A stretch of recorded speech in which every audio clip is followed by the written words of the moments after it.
Namaste and good morning, everyone. Let's start our Saturday Yog Sutras by Patanjali. But first, let's do some prayers. Om Guru Brahma, Guru Vishnu, Guru Devo, Maheshwara, Guru Sakshat Parbrahma, Tasmai Shri Guruve Namaha. Om Bhur Bhavaswaha, Tatsavitra Bhargo Devasya Dhimahi, Dhiyo Yo Naha Prachodayat.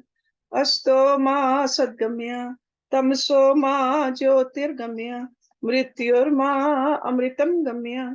Om णववक se bhunaktu se viryam karvavahi tejasvi nav adhitamastu ma vidvishavahi. Om Shanti Shanti Shanti. Okay, we ended our last class with verse number 25. And this is chapter 2 where we are going through. We learned about avidya, what avidya is. And in verse number 25, Rishi Patanjali is telling us when that avidya is absent. So that means from the absence of that avidya, what really happens? Comes the absence of mingling our mind with the Prakriti, and we feel freedom. He says that is freedom. Tadadrishe kavalyam. That is freedom, the absolute state of power of seeing.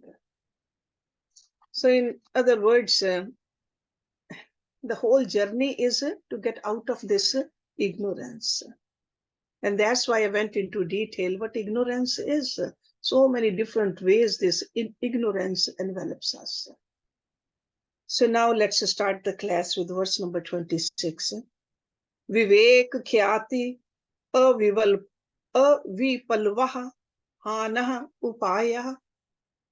Vivekakhyatir, the dawning of discrimination, or the rise of the power of discrimination. Vivekakhyatir avipalva, unshakable, that which cannot be washed away. Avipalva Hanopayah, the means of nullifying sorrow. Hani means nullification, avoidance. Okay, upaya is the means. So the means of nullifying the sorrow. So this sutra means the literal translation, the unshakable, discerning knowledge is the means of nullifying the misery resulting from the avidya. And how did the avidya come about? The union of Prakriti with the Purusha. We forgot who we are. That's avidya. So unshakable, discerning knowledge. That's what Rishi Patanjali is saying. That is the means. Unshakable. Let me take you back to the beginning of this chapter. Rishi Patanjali told us that there are some afflictions, and those afflictions could be dormant, or they could be little bit sprouted, or they can have the bigger than that, the more grown up, or they can be fully active. He used the word prasupta, tanu, vichin, and udar. This was the verse number 4. And he told us there are 5 afflictions: ignorance, false sense of self-identity, attachment, aversion, and fear of death. Avidya, asmita, rag, dvesh, abhidevesh. We should not forget this vocabulary if we want to fully understand what this Rishi is telling us. So all 5 of them could be fully active, And the mind is dragged into the state of disturbance at that time, distraction, confusion, or even stupefaction.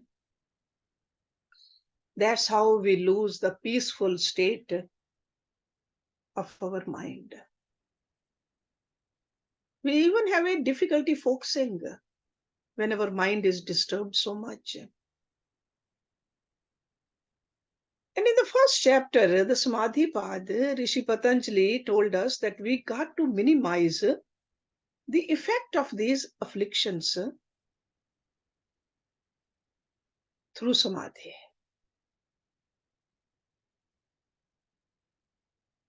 He said that even though the initial stage of meditation does not destroy these afflictions, but ultimately Samadhi does. So we got to stick with our practice. These afflictions are not stronger than we are.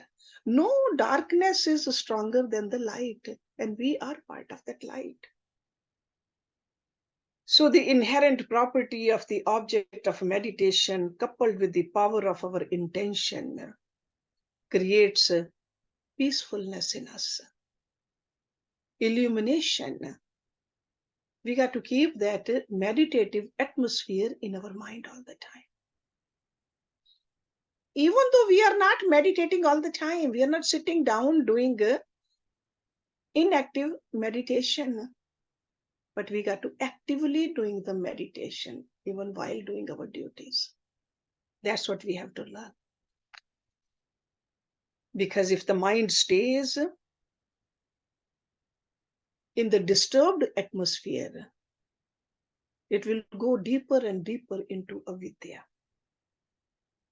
So we got to free ourselves, free our mind from the disturbing, stupefying, distracting tendencies, or even their subtle causes also, the afflictions. We know that as soon as the meditative atmosphere fades, mind just gets caught into the grip of this churning tendencies.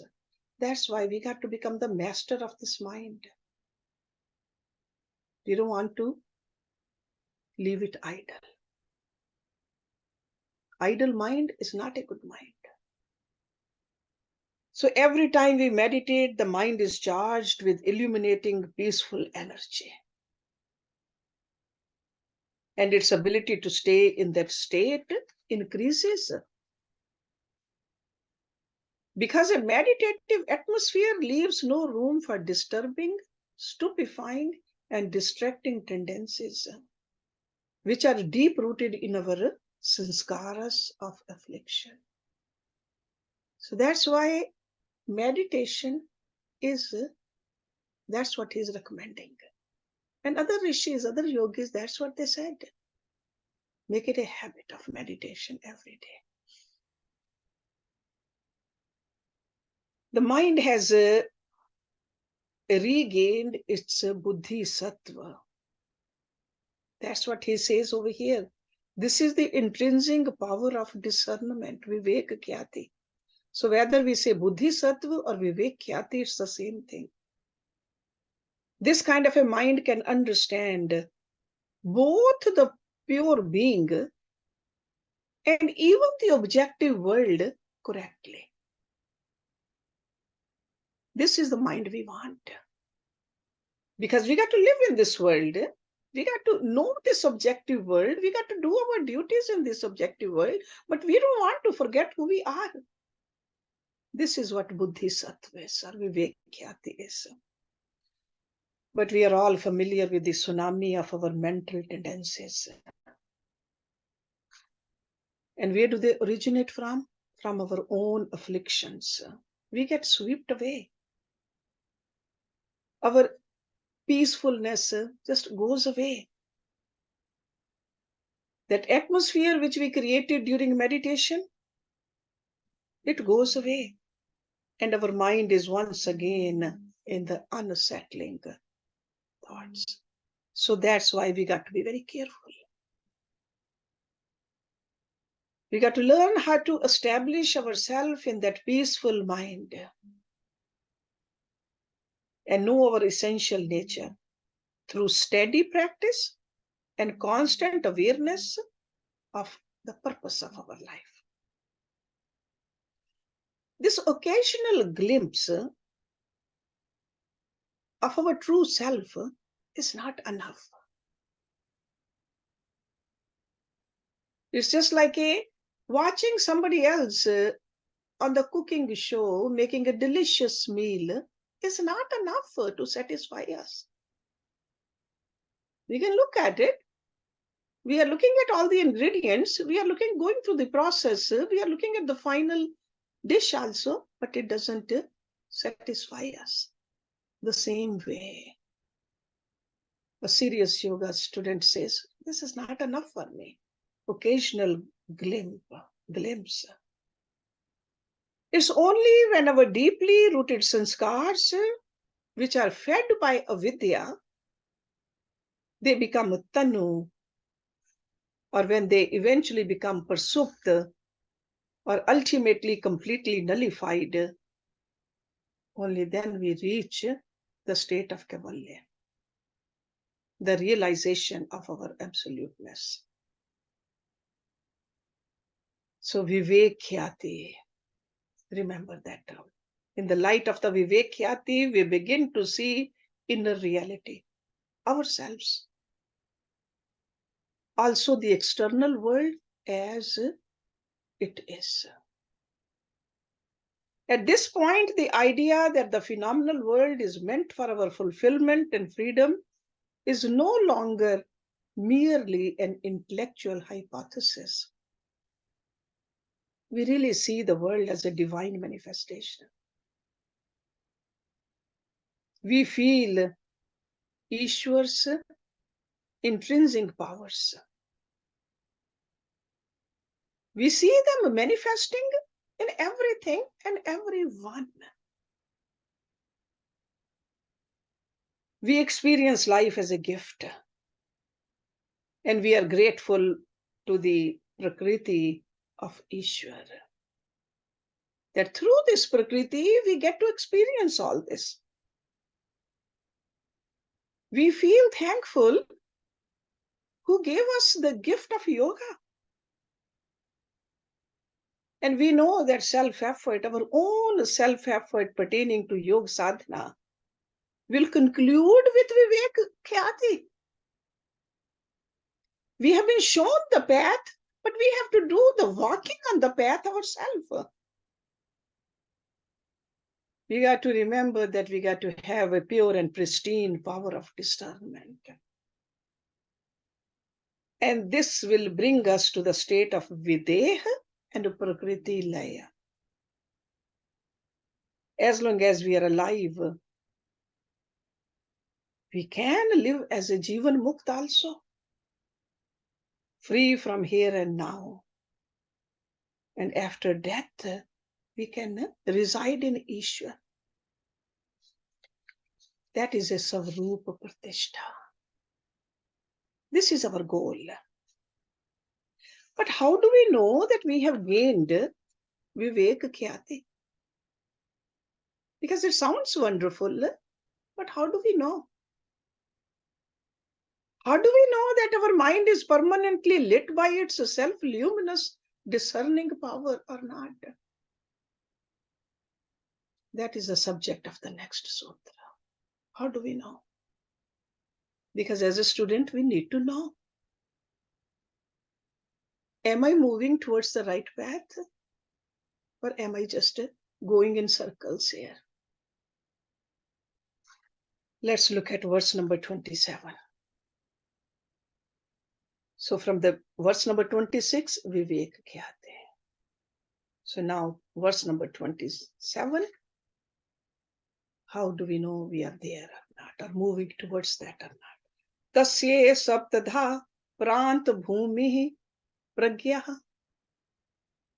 Tasya. Tasya means the yogi who has attained Vivekakhyatir. So Tasya means actually he, but over here he means who has attained Vivekakhyatir. Saptadhaa, sevenfold, with the 7 distinct tiers. Saptadhaa, 7 levels. Prantabhoomih, Prant means the final frontier, the extreme limit, Prant. Bhumi means ground. So the furthest frontier of Vivekakhyatir. That means a state beyond which there is no cognitive knowledge. Okay, so it's like a final.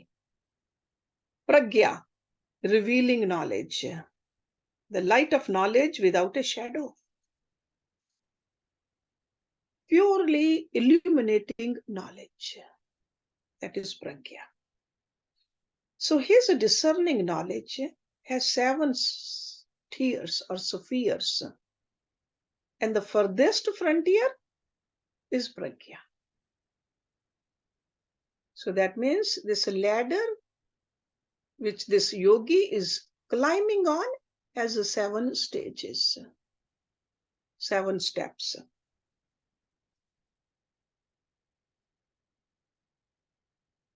Rishi Patanjali, he did not mention the names of those 7, because looks like just like he started out with Samadhi Pad, because the students, he knew the students who are really interested in learning, they already know what Samadhi is. The same way over here, when he talks about the 7 tiers, he knows these students are highly qualified. They know what these 7 stages are. So where do these 7 stages come from? They are mentioned in the very clearly in Yog Vashishtha. Yog Vashishtha, that scripture which we are studying these days in our Monday classes. 7 stages. Let me tell you what these 7 stages are in brief. So these are Sanskrit names. The first one is Shubhecha. Second one is Vicharna. Third one, Tanumanasi. Fourth, Sattvapati. Number 5, Asasangti. Number 6, Padarth Abhavana. And 7 is Turyada. So a serious student starts when he's on this path. Path of Vivek and Vairagya both. Vairagya from this temporary world. Vairagya from Prakriti. Because attachment with the Prakriti became the avidya for us. So we got to detach from this Prakriti in order to move towards the higher realm. And Vivek is to know this. Where I'm going, what is temporary, what is permanent. When that comes clear, that is called the Shubhecha. The direct translation could be auspicious wish. Vairagya purvam ichha iti shubh ichha iti uchyate buddhe. This is what Vashishi told Ramji. So the dispassion towards a person's lifestyle, worldly pleasures, along with a desire for seeking the company of noble, listening to the scriptures, wanting to transform oneself, that is the first state of a spiritual maturity, which is called Shubhecha. Having this clear understanding that life's purpose is not just to keep on accumulating, hoarding, earning, wasting time. Most of us are asleep towards this Shubh Ichha and do not wish to be woken up. Others, even though asleep, think or pretend to be awake. Some who really want to wake up from their state of ignorance can be awakened by others.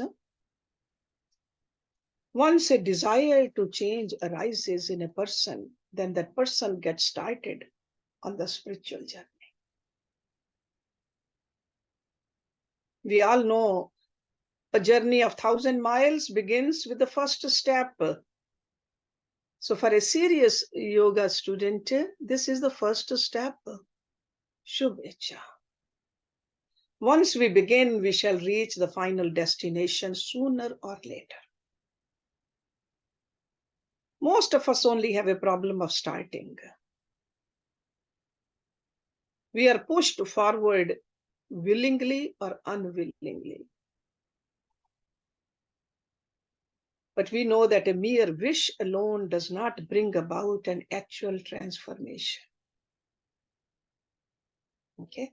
So we got to pay attention to it. When somebody is telling us something is happening, a little urge to do all this, study the scriptures, be in the company of noble people, detach from this world.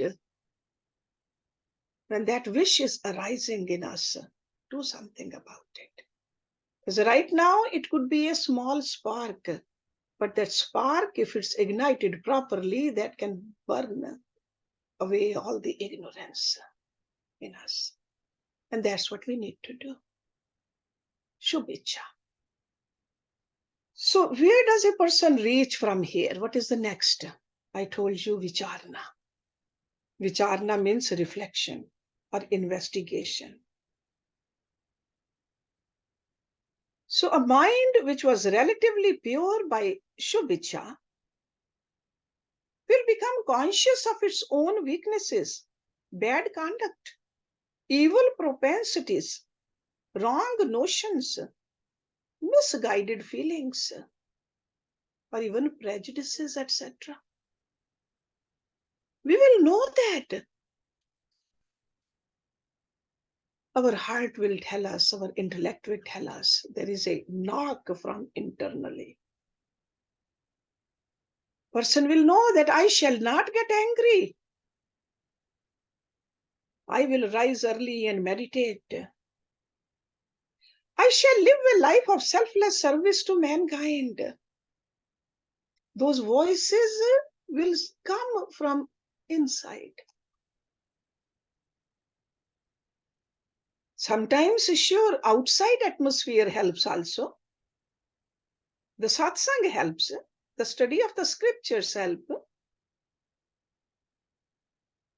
So, sometimes looking at other seekers, their enthusiasm, that helps.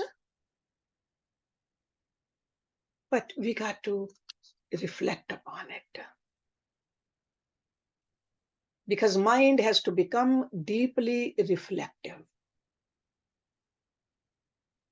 Our mind, when it starts to spend more time thinking over the words of the scriptures and our Guru, this introspective state has reached the second step on this ladder, which is called vicharna.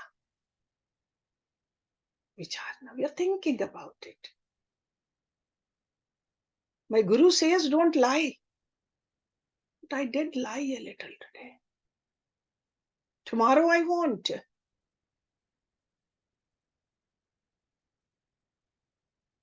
Where does it go next? It's called Tanu Manasa, the subtlety of mind.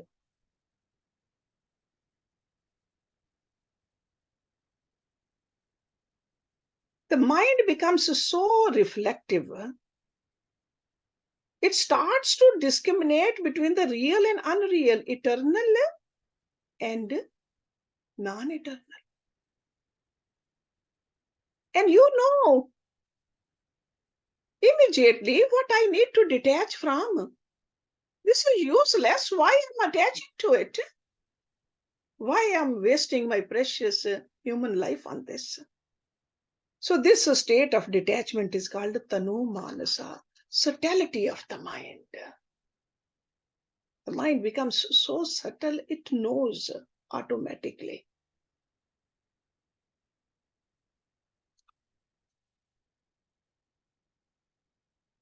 Initially, a person might be attending satsang or doing the studies. When somebody suggested or somebody forced, and a person will leave at the first opportunity. But when a mind has reached to this level, the priorities change.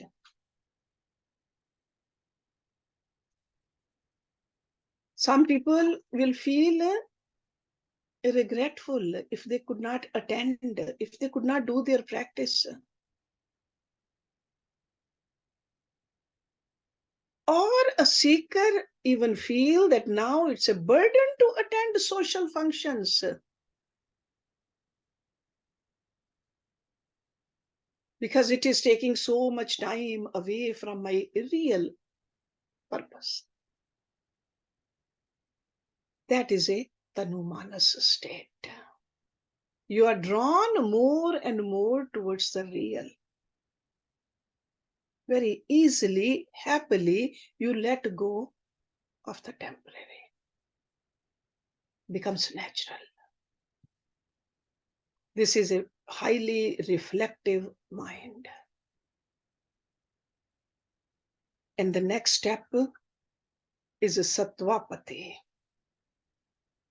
Sattvapati, absorption into the being, that's a sattvapati. This state where the seeker starts to see glimpses of the truth. That's why it's called absorption into the being.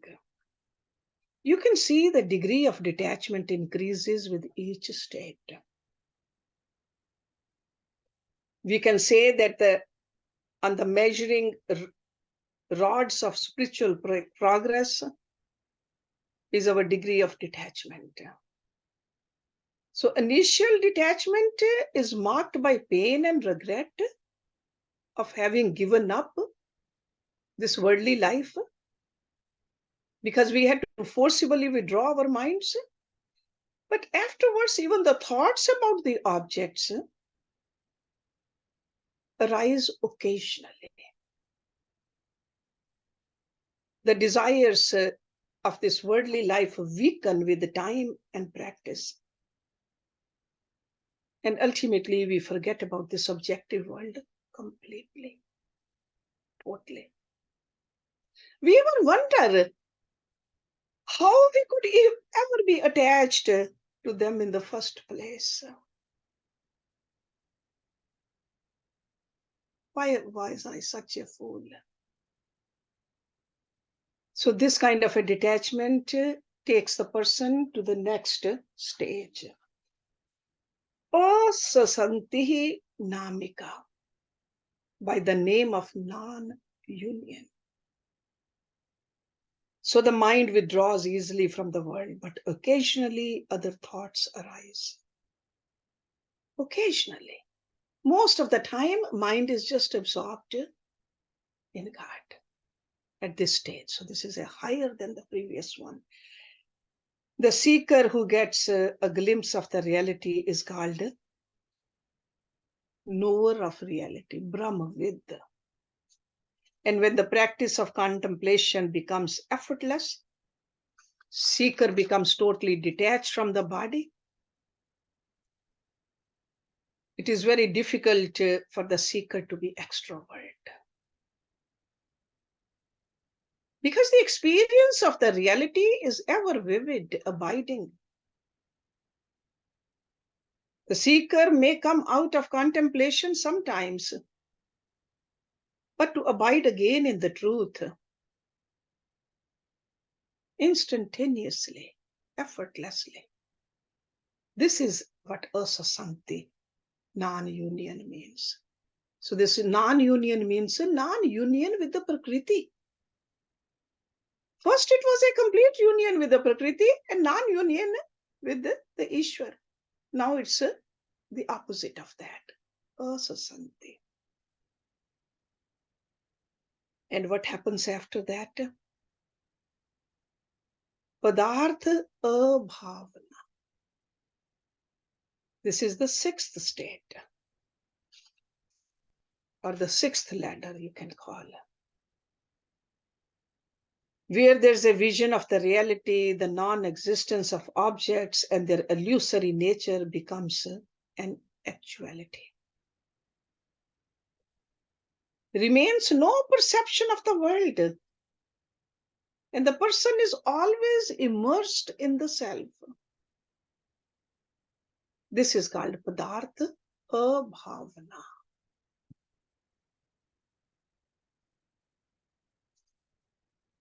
And from here comes the Turiyaga, the seventh stage, seventh step on this ladder, Turiyaga.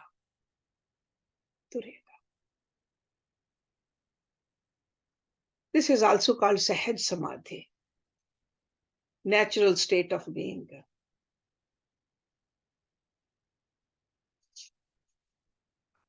Or Nirvikalp Samadhi. No more slips or falls from this state. It is the final supreme destination. So two things are very important here. One is the Vairagya and Abhyas, the second thing. Okay, in order to reach here to the seventh state, we got to continue our practice, the sadhana, and we got to stay detached from this great thing. Okay, so let me give you the names again: Shubhecha, Vicharna, Tanumanasi, Satvapati, Asasankti, Padarth Abhavana, and Turiyaga. Turiyaga.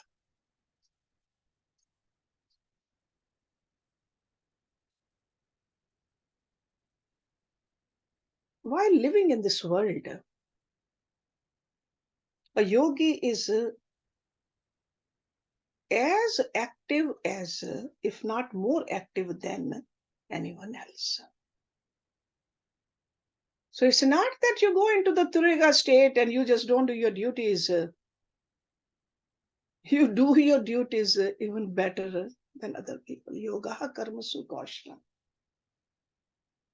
You know, because sometimes you wonder, how will I do my duties if I detach from this world?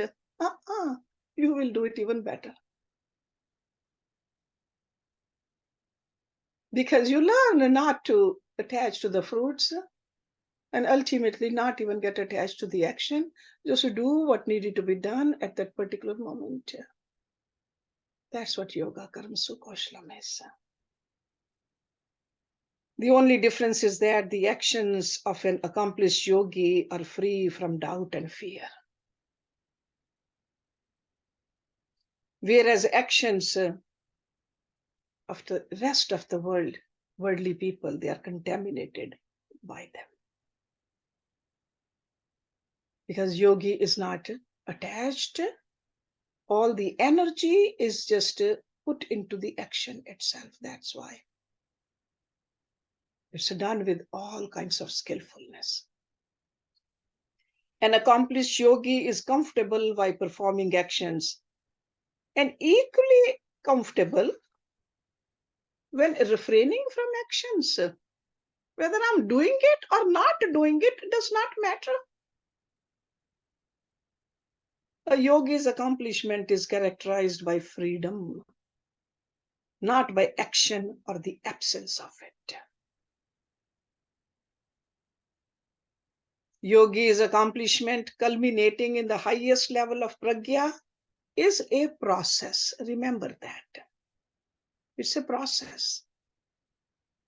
For some people, this process is quick. For others, it could be somewhat drawn out. No two seekers are same. So that's why in the following sutras, Patanjali is giving us a system. Following this system, regardless of where we stand today in our personal evolution, we can begin our journey. And one day, we can become the master of ourselves. But we have to start the journey. Some of us maybe can run on this. And some of us might crawl here, but still we are on the path. We'll reach there. So everybody's progress depends upon them. But let's look at how beautifully he is giving us the limbs of the practice. What do we really need to do? How can we attain Vivekakhyatir? How can we know who we are? How beautifully we'll see in the rest of this chapter. And even in the next chapter, he talks about it. Yog Angganushthanad ashuddhi kshaye jnanadiptir Vivekakhyatir. Yoga, the practice leading to mastery over the tendencies of our mind. And what are the tendencies? The roaming tendencies. Okay, that's what yoga is. It is a method. It's a path. Ang means components, divisions. Anushtanat, practice. Again and again, he keeps on telling us we got to do the practice. Ashuddhi kshaye. Ashuddhi means impurity.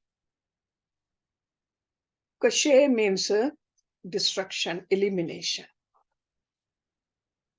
So destruction of impurities. Ashuddhi kshaye.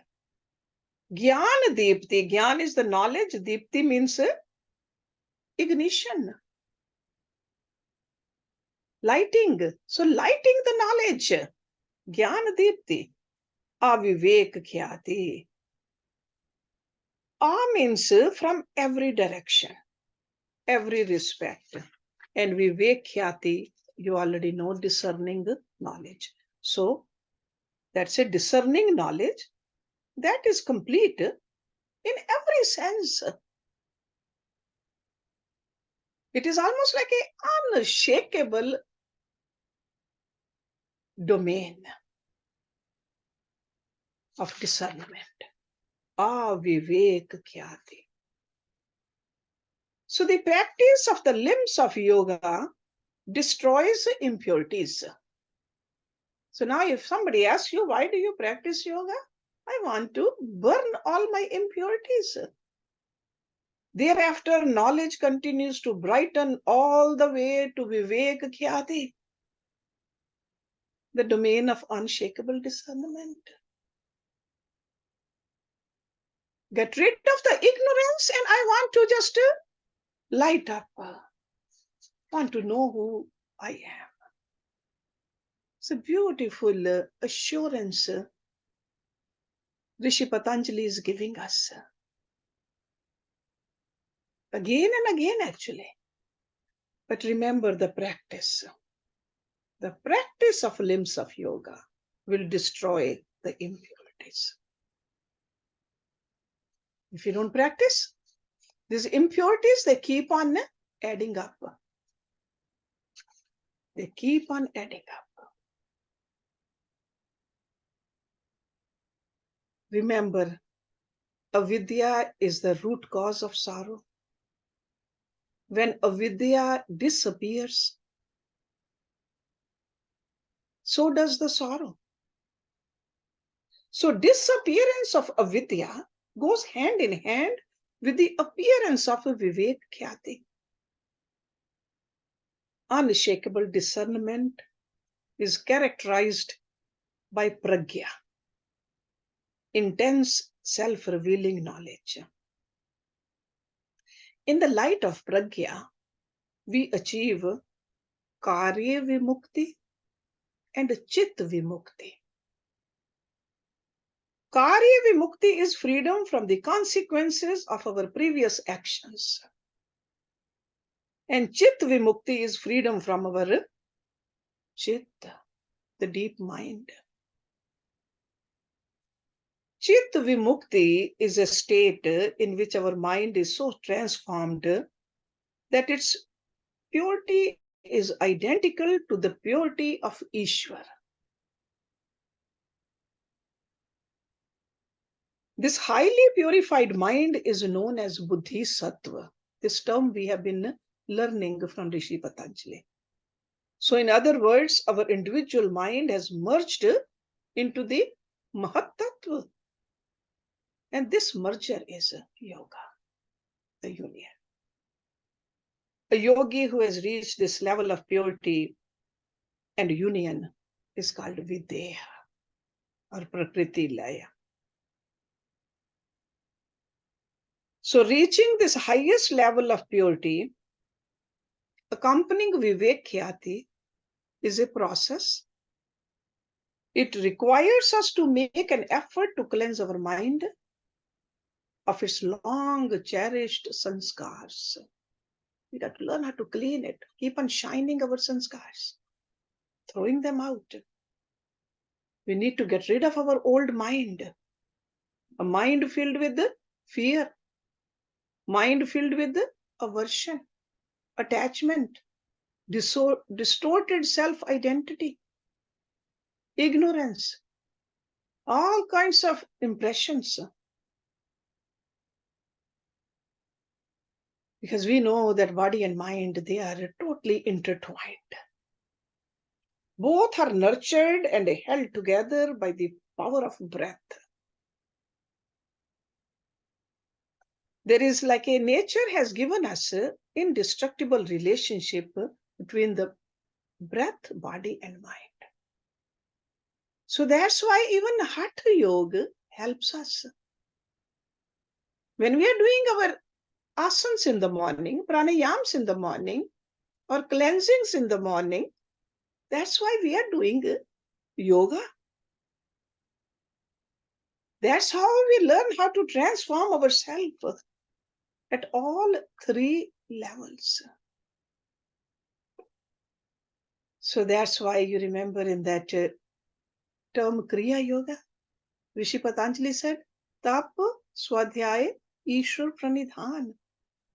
That constitute the heart of yoga. These three components enable us to shake off our inertia and empower us to put the principles of yoga into action. So we really cannot. That's why Rishi Patanjali keeps on saying, practice sadhana. This is the sadhana we do. So he is introducing in this particular sutra the idea that just as body and mind are the locust for our soul, which is composed of tap, swadhyaya, and ishwar pranidhan. So we got to do the sadhana not only for the body, not only for the mind, not only for the vital airs, we got to do it for all of them. Only then our practice will be a fruitful practice. When all the components of yoga work together harmoniously, it will be easy to achieve our goal. Only then we can make our afflictions very weak. Only then we can achieve samadhi. In the following sutras, we'll see next week, Rishi Patanjali is describing the specific components of yoga. And he will explain how their mutually supportive functions help us achieve Vivekakhyatir. So remember this term, Vivekakhyatir, the highest level of purity and illumination. So that's why we practice yoga. even for at the bodily level. We live in this house, which we call body. We need to keep it pure, keep it healthy. Only then we can practice. A sick body cannot practice. Because in the sick body, mind is thinking about only the sickness. Worried, fearful. How can a mind practice? So we'll start with verse number 29, where he is going to give us the list of those ang. Because in the previous verse, he mentioned the ang, the parts. So now he'll give us ang. And how many ang? 8. Ashtang. That's why it's called Ashtang Yoga. Ashtang. Okay? So let's stop our class here today. Om Purnamada Purnamidam Purnat Purnamudachyate Purnasya Purnamadaye Purnameva Visheshyate. Om Shanti Shanti Shanti Om. Thank you very much for joining.